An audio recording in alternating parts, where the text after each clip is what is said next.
Feeling torn between your mindful parenting goals and the reality of school struggles? You're not alone. This week, we're cutting through the noise with teacher DJ Stutz to give you simple sensory tools like fuzzy fabric and headphones that bring calm and resilience to your neurodiverse children. Stop fighting the system, start partnering. Tune in now.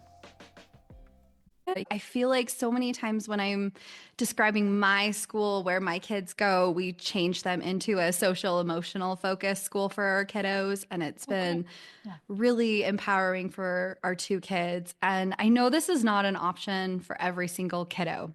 So, and there aren't a lot of choices, Yep. for kids out in those areas. And it might be that you're in a rural area, but then it might be just that you don't have transportation or, you're in a school district that doesn't give you options for open Mm-hmm. enrollment, is what we tend Mm-hmm. to call it. And so you do feel kind of stuck. You can't afford a private school or there isn't a Yes. charter available. There's all Yes. of these reasons that make it hard. Most teachers, though, if you go in with an attitude on how can I help Johnny be more successful in your class? How Yeah. can I help you? Are there things that I can do to maybe help you? Even little things like offering to cut out stuff for the classroom, in the evening. If you're busy working, you can't volunteer in the classroom, but even can help switch a teacher's attitude.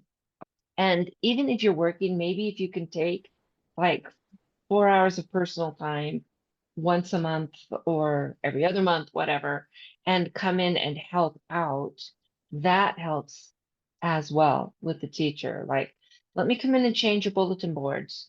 You know, let me come in Mm-hmm. and make copies for you because those are things that just eat up a Mm-hmm. teacher's time. Ooh. Other times I've had people come in and say, uh, you know, people are hitting Johnny. John, so and so's hitting. Want to hear that, but you need to be Mm-hmm. open to it because then if you don't truly understand what is going on, and then if that's not even a possibility, then you're just going to have to um, work with your child too and say, well, when do you notice Mrs. Smith gets upset? You know, when do you notice? And Mm-hmm. talk about strategies just between you and your kiddo that you guys can work out that can maybe help them learn a lot about living in society. We're not going to get along with everybody all of the time. Maybe they're going to have a boss someday that, is kind of a turd. Or maybe they're going to have a neighbor that's hard to get along with, or even family members that are hard to get along with.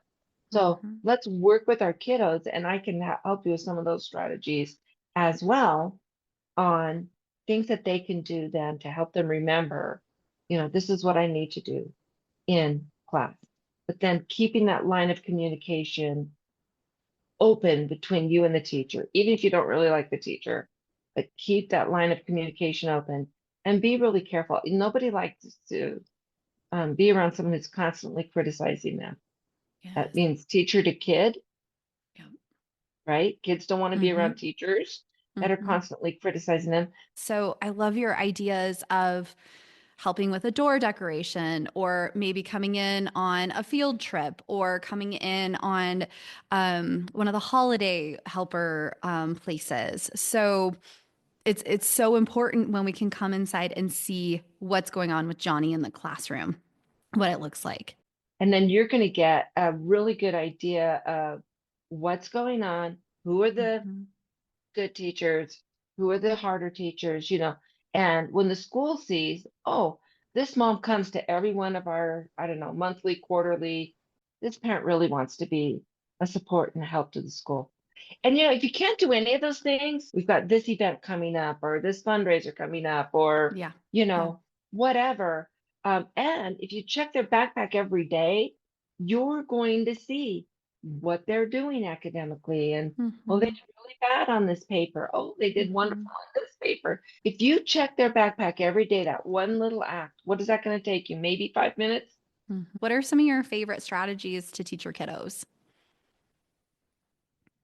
One of the other things that I've done it this year, in fact, with one of the little guys I'm working with, and he just had trouble calming down. and just get so upset, and then he'd fly. And so we had different things, like I bought a piece of fabric, at Joann's, craft store, Yep. and it was that super fuzzy, it feels like fur, Mm-hmm. but it's a fabric. They make coats and stuff out of it. I just bought a swath of that and cut it into a piece, and he could wrap it around his neck and like pet it, kind of, Cute. but rub it and mess with it. But that softness really calmed him down. I had another kid though that needed roughness. As a parent, you can go in and say, so I have these things, you know, and at Mm. home when things are calm, and say, how does this feel to you? Go to the fabric store, whatever it is by you, and let Yes. them touch different fabrics and Yes. say, which one feels good, for you. Make little mittens that they can Mm-hmm. put on even, and like rub their hands together with it. But you really need to get some of that data Mm-hmm. from the teacher, or as a teacher, on when is this happening, you know, and who are they sitting by? And you'll see, I wound up with rows with, Joey, Sam, but we do need to help our kids understand that their behavior is their responsibility. Mm-hmm. And I understand that things are hard. That's why we're going to practice at home Yep. with, what do you do when? Or maybe it's sitting by someone that intimidates them. Maybe, Mm-hmm. and other kids maybe to be developing their fact vocabulary, that. So every kid has different things that they're going to develop more. Executive functioning, just in a nutshell, for some of our parents, is basically in one sentence, making decisions based on outcome. Mm-hmm. So if I want this to happen, what do I need to do to get that goal? Mm-hmm. And so that's something we can help with our kids at home with talking about that, or when they're really upset at home and having a fit, and you can say, what do you want to happen? Mm-hmm. I want this, or I want that. Okay, well, this is how we're going to move forward. Yes, I want, and most of the things they can have, but just not right now, Mm-hmm. right? Just not right now. So here's what we're going to do. And when all these things happen, you get to have that. But when you give them that understanding that, if this is what I want, this is how I can get there. And there may be a few ways. Maybe they'll come up with their own ideas. I've seen kids calm down like, well, what if? So if I do that, can I? That's a great idea. Yes, let's do that. And then you get the thing that you want. I think like for me, we've been to OTs, and I'm thinking as you're talking about a rural area, sometimes you don't have an OT there, or an OT that understands the sensory system. So I love moms and dads getting out there, getting in a fabric store, seeing, do they like silky? Do they like furry? Do they like rough? All those different textures. Just What are your thoughts on like the highly sensitive kiddos? What have you seen in the schools and such? so then what is their sensitivity? It may Hmm. be smell. Hmm. I've Yeah. seen that happen, and True. there are certain things. So it's finding out what is the sensitivity of your child. And we wound up putting like mentholatum Hmm. under his nose, and it Yeah. masked the other smells, Yep. and he was okay with the smell of mentholatum.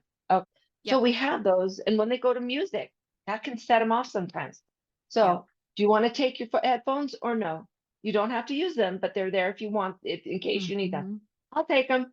Okay. Hmm. And then sometimes they're on his lap, or sometimes they're around his neck, sometimes Right. they're on his ears. So giving them those options, Yep. but it takes time to understand what is the sensitivity of Yeah. my child. It may be the touch of certain things. It may Hmm. be um it may be like where they're sitting in the class Hmm. too, depending on the light. There's a window. Are they light sensitive? And Hmm. so are they right by the window in the classroom? That might be bothering them. And so then we can move it and see how we're going to go.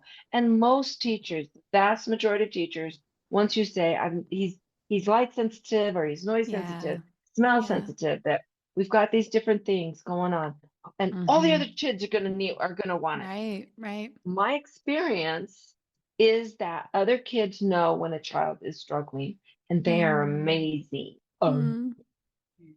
And so they understand that Joey needs a fidget to help him sit still. Joey needs to sit in this place to help him. Um, the light hurts them. And even when you tell them, light hurts Joey's eyes. And so that's why we're going to move it. And when they, Yeah. then they become even protective of Joey. I've had things like where Yeah. I've lifted their desk up so they can stand instead of sitting while Yes. they're working. Yes. And they're fine. Yep. If I made her sit still, all she could Oh. do is think about, I can't move, but I like Mhm. it there. I got to touch it. I got Mhm. to touch it. Mhm. And I have found 9 times out of 10 that finding Mhm. that thing, that piece that speaks to their Yep. sensitivity, they're then free. And when you just explain to the class, well, Joey just or Susie just, Mhm. has this. This is how they learn. And sometimes you'll get a kid, well, I want that. And it's like, and here's how you get it. Mhm. For them, it may be you sit still while we're Mhm. reading. Here's how you get it. Finish your work. And then I've got this basket with things that you can go get and you can color while you're waiting for the rest of the class to finish. That encourages them to do their work quicker, you know, and um, to be not bothering other kids while they're waiting because they finished early. You know what? And this is going to be maybe a little controversial, but it's not your job to solve all their problems. Mhm. Yeah. If we have parents who are swooping in and we're seeing results of that now, and kids don't learn how to solve their own problems, Sure. so we give them the tools, you know, and then we say, okay, what tool did you choose to use or whatever? Mhm. But, yeah, the teacher expects you to sit still. How are you, and give them the chance to maybe figure it out and what they need. And then you can go with that. But, Mhm. and let them, well, Joey and I don't get along. All right. Well, what choices do you have then? Instead of me swooping in and Joey and then, but just ask my kid and say, what choices then do you have? You're teaching them skills to Mhm. get them through.